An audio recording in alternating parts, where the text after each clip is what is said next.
Olá, estamos de volta para continuar a falar e agora finalizar sobre limites legais e constitucionais no endividamento. Correto, pessoal? Vejam só, finalizamos o bloco anterior falando então da importância, certo, de se ter uma aplicação correta dos recursos e principalmente que toda vez que as peças, que os relatórios que acompanham esses índices de endividamento, de gastos, sejam feitos para atender a legislação e ser dada a publicidade, ou seja, que a sociedade tenha conhecimento, que também a equipe de administração, o gestor público, possam tomar esses relatórios para tomar a decisão, possam ter esses relatórios para tomar a decisão. Isso é muito importante.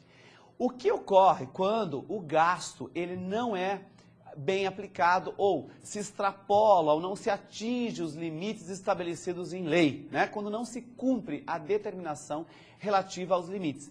É isso que nós vamos tratar, o descumprimento. O que ocorre? Vejam só, é importante frisar que quem está elaborando o orçamento público precisa conhecer disso, porque parte dele é a necessidade de estruturar um orçamento que vai dar a diretriz para o atingimento disso ou não.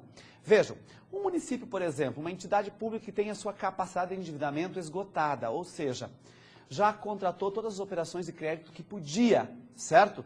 Não adianta elaborar um orçamento agora prevendo mais operações de crédito, porque você não terá capacidade de endividamento para poder contratar. Correto? Então, esse cuidado para quem vai elaborar o orçamento é muito importante, já que o nosso tema que começou era a elaboração, o planejamento do orçamento. Mas acompanhem comigo aqui o que ocorre, os itens que ocorrem quando nós temos, então, o descumprimento desses itens. Vejam, em caso de descumprimento, e principalmente na falta de medidas saneadoras, né? Vou dar um exemplo. Né? Quando a entidade pública, então, identifica que ela está extrapolando o limite mínimo de gasto com pessoal, o limite máximo de gasto com pessoal.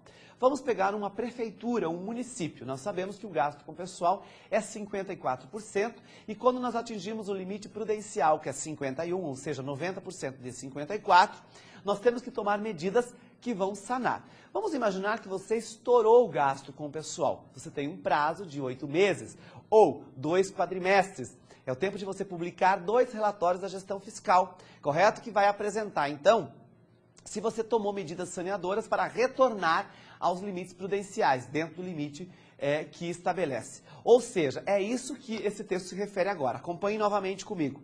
Né? E na falta, então, descumprir o limite e ainda na falta, não ter tomado medidas saneadoras, né? O que pode acontecer, então, com o titular do poder ou o órgão, né? Que os dois estão sujeitos. Primeiro, o impedimento da entidade para o receber de transferências voluntárias. Então, não atingir os gastos legais e constitucionais, ficar, né, em falta nesses limites, nessas exigências, impede as transferências voluntárias. Para muitas entidades, transferências voluntárias é importante porque representa muitos recursos. Vejam, ainda haverá o pagamento de multa. Haverá o pagamento de multas para o gestor público. Veja, equivalente a 30% dos vencimentos anuais, né, do agente que lhe der causa. Vamos imaginar, então, um prefeito aí, né? Soma os vencimentos dele de um ano e multiplica 30%, que é o valor da multa. Veja só. Fica inabilitado para o exercício da função pública por um período de até 5 anos. Vamos voltar ao exemplo que nós comentamos, né? Extrapolamos o índice de gasto com o pessoal e não foram tomadas medidas para corrigir, para sanear isso, né? Comprovado isso, julgado, comprovado que houve, então, a improbidade por parte desse gestor público, ele perde os direitos de exercer uma função pública por 5 anos.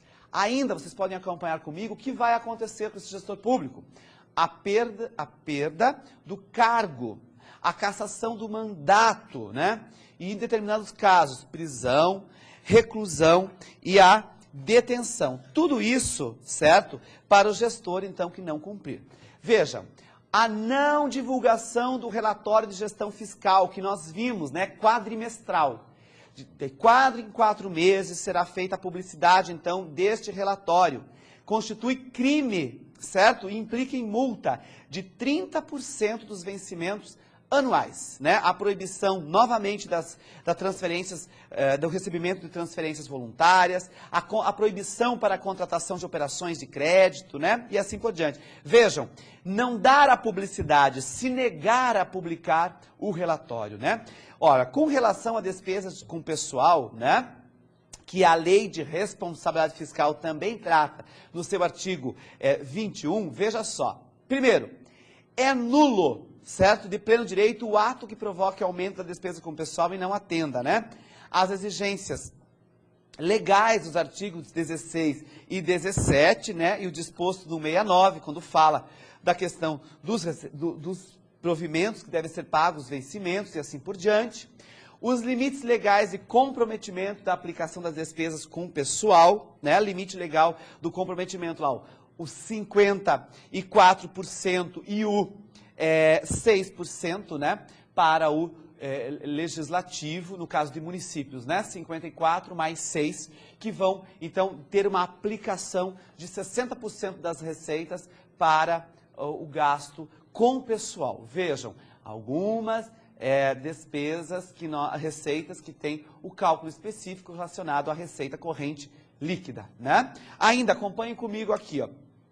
O demonstrativo da despesa com pessoal, que traz informações do período sempre de 12 meses, somando a realizada no mês em referência, né? Que vai dar sempre o período de um ano, né?